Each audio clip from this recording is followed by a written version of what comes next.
भारतीय अर्थव्यवस्था के लिए ये अच्छी खबर नहीं है। सोमवार को भारतीय शेयर बाजार खुलते ही धड़ाम हो गया। रियल एस्टेट, फाइनेंशियल सर्विस और कंज्यूमर ड्यूरेबल स्टॉक तेजी से नीचे आ गए। वहीं रुपया भी इतिहास के सर्वकालिक निचले स्तर पर आ गया है। नमस्कार, मैं हूं मनिंदर प्रताप सिंह। किसी भी देश की करेंसी में गिरावट न केवल सरकार पर बल्कि आम जनता पर भी विपरीत असर डालती है। अमेरिकी डॉलर के मुकाबले रुपए में तेज गिरावट ने अब शेयर बाजार और आम आदमी दोनों की टेंशन बढ़ा दी है।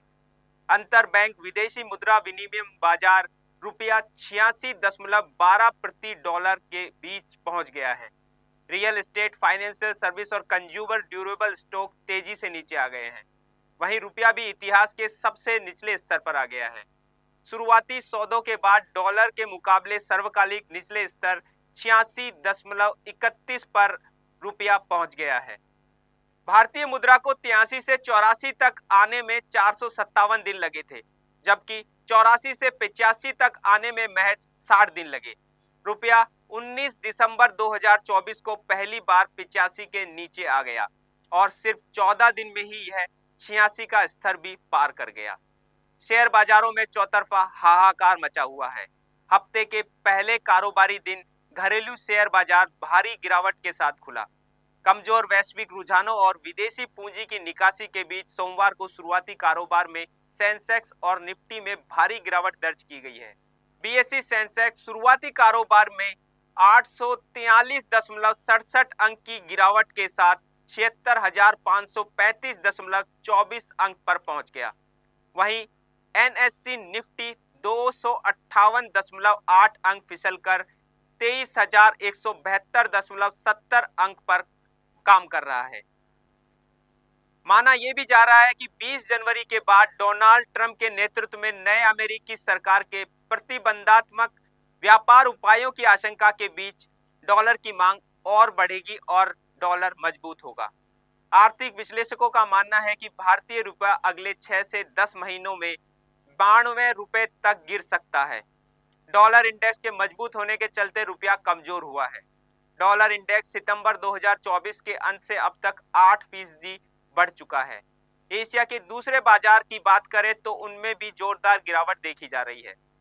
शुरुआती कारोबार में हांगकांग के हैंग सेंग, दक्षिण कोरिया के कॉस्पी और चीन के संघाई कंपोजिट में गिरावट दर्ज की गई है। यूरोपीय और अमेरिकी शेयर बाजार शुक्रवार को गिरावट के साथ बंद हुए थे। वैश्विक तेल बाजार में ब्रेंट क्रूड 1.49% की बढ़त के साथ 80.95 डॉलर प्रति बैरल के स्तर पर पहुंच गया। शेयर बाजार के आंकड़ों के मुताबिक विदेशी संस्थागत निवेशक शुक्रवार को बिकवाल रहे और उन्होंने शुद्ध रूप से 2,254.58 करोड़ रुपए के शेयर बेचे। भारतीय इक्विटी इंडेक्स निफ्टी और सेंसेक्स के 5 जनवरी 2024 से 5 जनवरी 2025 तक केवल 8.3% वार्षिक रिटर्न दिया, जो अमेरिकी एंड एसपी 500 के 26% के रिटर्न की तुलना में काफी कम है।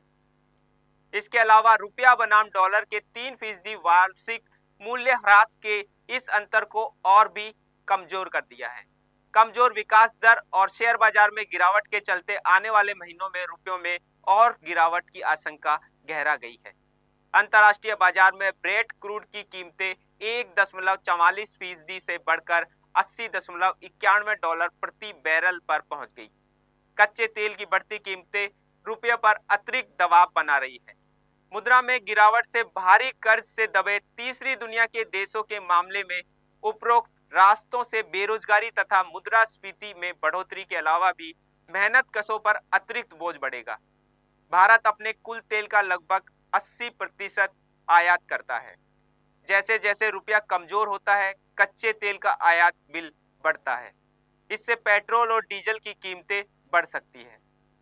अमेरिकी अर्थव्यवस्था ने उम्मीद से बेहतर प्रदर्शन किया है। इसके चलते अमेरिकी फेडरल रिजर्व ने 2025 के लिए प्रस्तावित 4 ब्याज दर कटौतियों में 2 को वापस ले लिया है।